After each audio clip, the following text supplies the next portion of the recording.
In this video, we're going to cover the concept of a co-chairman and a vice chairman. What is the difference? Is one better than the other? Should you use one and avoid the other? And what exactly does a co-chairman or vice chairman do?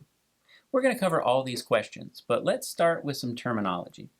In parliamentary law, the term president refers to the individual who presides over the meeting. The term chair or chairman also refers to the individual who presides over the meeting. So these are synonyms, and in this capacity, they can be used interchangeably. One member in a meeting might address the presiding officer by saying, "Madam President," and another member might address the same presiding officer by saying, "Madam Chairman." Both of these are acceptable when referring to the individual who is presiding over the meeting.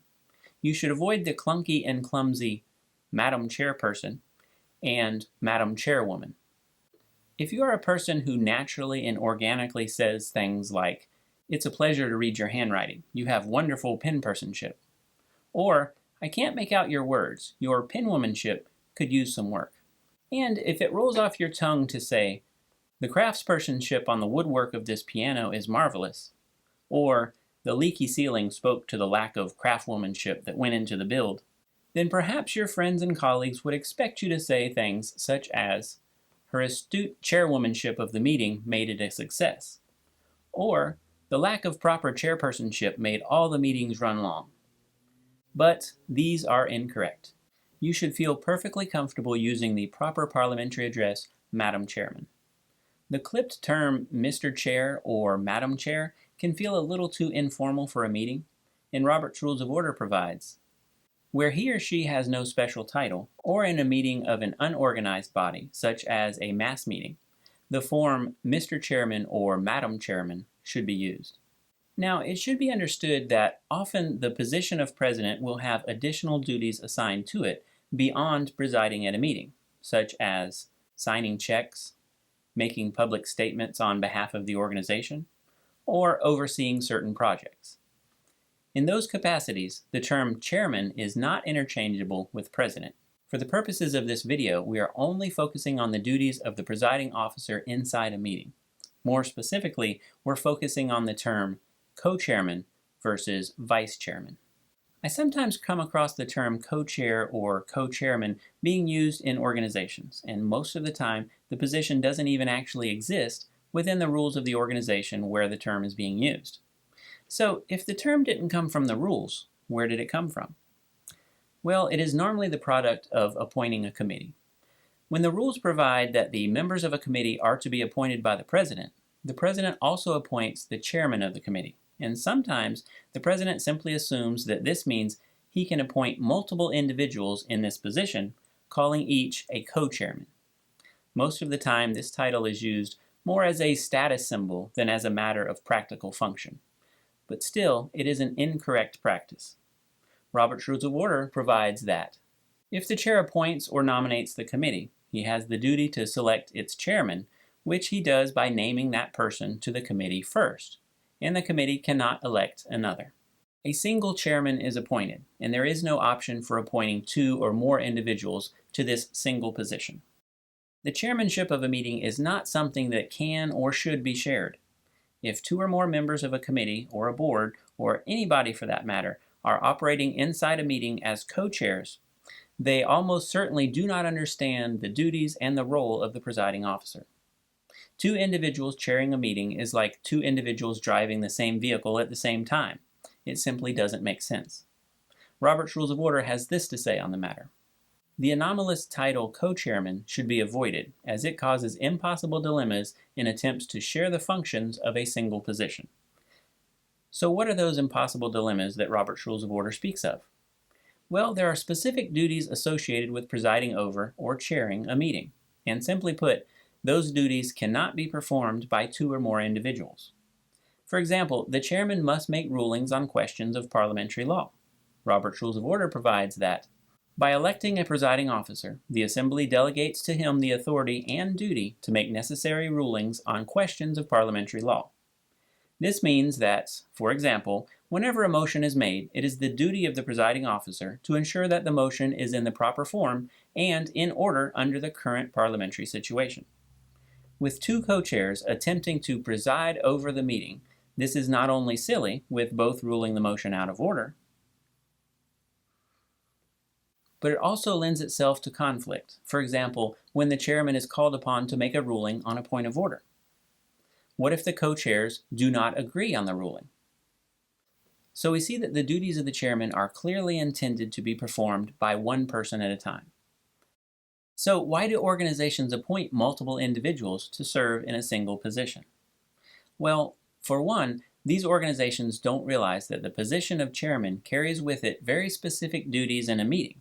Instead, when appointing a committee, these organizations assume that making a committee member a chairman or co-chairman gives that member more importance in the committee. This is not the case. All members of a committee are equally important and have all the same rights. The chairman simply has more duties, namely to preside over the meeting and to perform all of the tasks inherent in that position. Sometimes a chairman will be appointed along with a co-chairman. Is this okay? No, not really, because the terminology is inaccurate. This additional position should be vice chairman. Robert's Rules of Order addresses this specifically. If the committee's task is heavy and will require some time to complete, it often is advisable to appoint a vice chairman. And Robert's Rules of Order goes on to say, the anomalous title co-chairman should be avoided as it causes impossible dilemmas in attempts to share the functions of a single position. So we see that vice chairman is a valuable position in some circumstances, while the position of co-chairman doesn't exist, which means the title co-chairman is confusing and the duties of the position are ambiguous, since the position isn't defined in common parliamentary law or Robert's Rules of Order. Still, though, you will encounter the position of co-chairman in many organizations and in legislative bodies. This is partly because an organization is free to create any position it desires, so long as the position is properly created in accordance with the rules that govern the organization. For example, yacht clubs often use the term admiral in their bylaws in place of president. This then becomes the proper term for that organization, and the individual elected as the presiding officer is properly referred to as admiral. In the same way, when an organization adopts rules that establish the position of co-chairman, that becomes the proper term for that position inside that organization. But the rules of the organization should clearly provide the duties for this position, because they will not be found in common parliamentary law or in Robert's Rules of Order. On the other hand, the duty of a vice chairman is simple. The vice chairman serves in place of the chairman whenever the chairman is absent or vacates the chair for any reason. Now, this situation we've been discussing isn't limited to the chairmanship of a committee. This topic seems to come up in almost all positions. Let's look at some related questions that we've received through the years. We have two candidates for treasurer who are likely to tie for the position. If that happens, can we elect them both as co-treasurers? No, you cannot elect two individuals to one position. Also, when the bylaws prescribe certain officers, such as president, vice president, secretary, and treasurer, without providing for the creation of additional offices, which they're not likely to do, then additional offices cannot be created, such as the office of co-treasurer or even vice treasurer, except through an amendment to the bylaws. As an additional caveat here, it's unlikely that an association would prosper from amending the bylaws to include the very peculiar office of co-treasurer. Let's look at our next question. Can a husband and wife who are very active members in the association serve as co-directors in one director position? So this question is not asking whether a husband and wife can both serve on the board, which is something that we will cover in a different video. This question is asking whether two individuals can serve as one director, sharing a single position, so to speak. I'm sure this makes sense to the person asking the question, with the idea that this happy couple would make motions, debate, and vote as a team. Perhaps one perceived benefit would be that while one was away, the other could attend board meetings, and vice versa, each representing a unified position shared by both. But this is not how it works. Only one individual can serve in a single position. Where the bylaws prescribe a certain number of directors on the board, the Assembly cannot elect more individuals to that body by creating the position of co-director. Increasing the number of individuals on the board could only be accomplished through an amendment to the bylaws. As a final note, in most cases that do not involve the chairmanship of a committee, such as an executive director position, a property manager position, or even an event coordinator position, it's usually far more workable to create an assistant executive director, an assistant property manager, and an assistant event coordinator than to create co-executive directors, co-property managers, and co-event coordinators. So in summary, always avoid the position of co-chairman.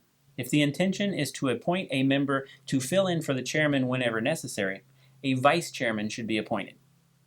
If you want two individuals to serve simultaneously in the role of chairman, which by its very nature is suited for only one individual, then I recommend first that you go back and watch this video again to review all the reasons why this is a bad idea. And second, that you understand that such an arrangement would require the adoption of a specific rule of your organization, since the appointment of two individuals to preside over a meeting is not in order in common parliamentary law or in Robert's Rules of Order.